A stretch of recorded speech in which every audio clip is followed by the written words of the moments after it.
Greetings, ladies and gentlemen, and welcome to this latest edition of Tales from Outer Space. And as always, I hope that you enjoy. Story number 1, The Secret Society, written by SciFi. Our people and our biggest enemy now live together, more or less. There will never be perfect harmony between us. We're a bit too different for that.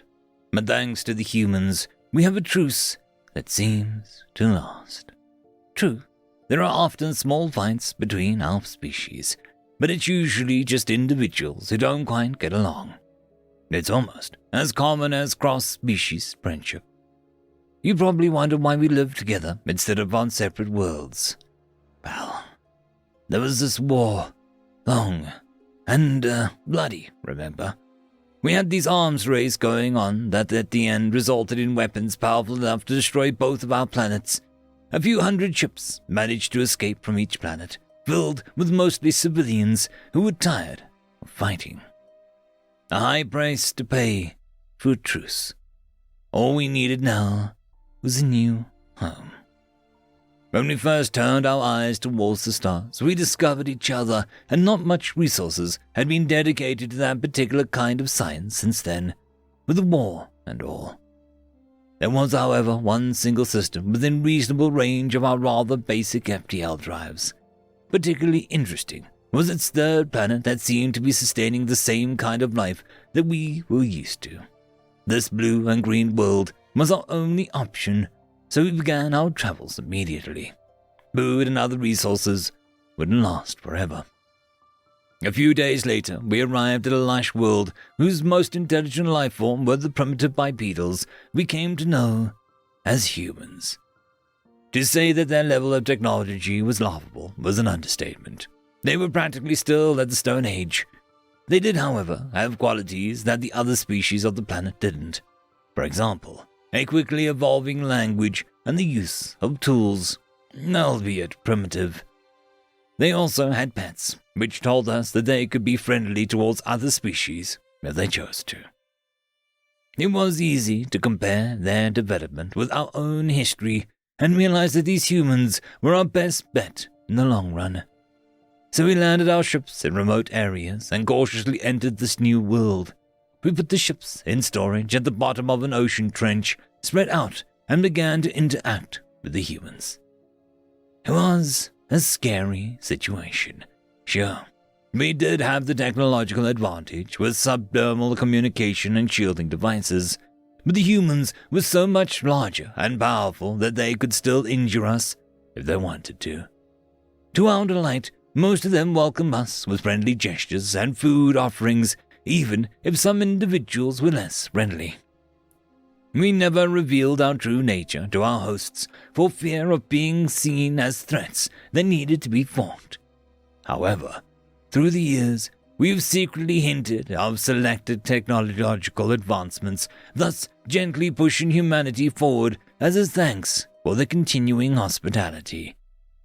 They've evolved astonishingly fast compared to our own history. They're true naturals when it comes to technology. Ever since we arrived, our three species have lived together in a continuous equilibrium. Not true peace, but a truce that seems to last forever. Humans also seem to have a natural sense of what triggers my species' happy thoughts, what puts us in a comfort zone. And surprisingly, they seem to understand our enemy on a similar level. This, of course, has a great part in maintaining and reinforcing the truce. Humans are the perfect catalysator, a crucial element. I guess that we were lucky. Story by Charlie Goodboy. End of story. Story number 2, To Face His Tormentor, written by British Tea Company. As he stood in the inner sanctum of the Great Old One, he could already feel what slivers of his fading sanity begin to unwind as the strings of reality began to unravel. In this realm of putrid madness, there could be no hope. In spite of the insurmountable victories and sacrifices it took just to land one man into this hell, the end was approaching. And like many worlds before it, the bells were tolling for the planet Earth. Victory. Such a hollow notion in the face of the Great Old One. As the stars aligned, Earth's time, like many planets before it, would come. Certainly, there had been resistance, and perhaps limited success by the Earthlings. The Great Old One's underlings weren't hard to defeat.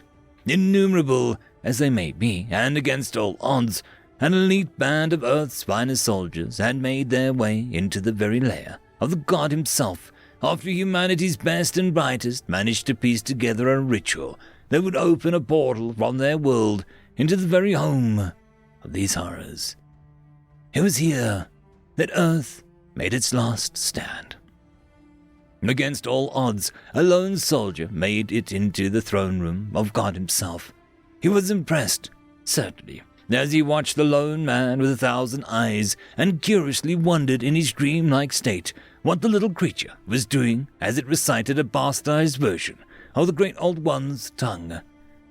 As the destroyer awoke from his slumber and tore his way into reality to finish this world, he could sense trickery afoot.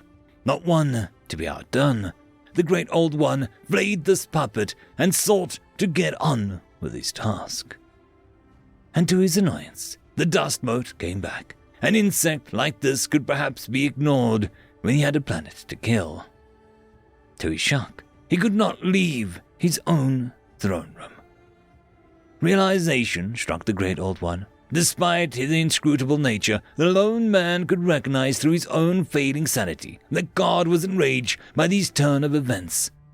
Smiling to himself, the man had a nanosecond to realize his success before he was unmade in an instant. Cold void gripped him for a brief moment before he was thrust back into reality and into hell once more. Anger turned into frustration. The Great Old One could unmake this maggot. He could rend his flesh. He could turn him into an even lowlier creature. But he could never be rid of him. He would be as eternal as God himself. And so long as he lived, with whatever troubling price he may have paid, God would never be able to leave this horrible realm. The very birthplace of the Great Old One had come his own prison, with nothing but a mortal being his jailer. God could certainly take his frustration out on the mere man. He could certainly torment him in ways that would break the comprehension which mere creatures such as us could have. But he had already lost, and his loss would cost him until the day in which time itself would lay down and die. Perhaps the Great Old One could finally have a taste of the insanity which he drove countless worlds to prior to their destruction. He had been killed 1,000 times, but between the choice of knowing forever that Earth and the countless worlds behind her would be safe, or lost in a sea of nothingness, this was the bet of fate. The stars will never align again to herald the death of another world, as the cycle was forever broken. One man, subject to an eternity of delirium and death, was the only price to pay. And perhaps that price wasn't so heavy on a personal level. Even God was no longer mighty when, after enough eons, he would grovel at the feet and bargain for his release. No, God was powerless against his tormentor, and until strange eons when death itself would die, the Great Old One could only witness that face, that demented, laughing face of mortal who had been shattered long ago, who continued to suffer with him for the sake of spite, and for the sake of his world and his people, who could live forever out of reach from the hand of a destroying God. End of story.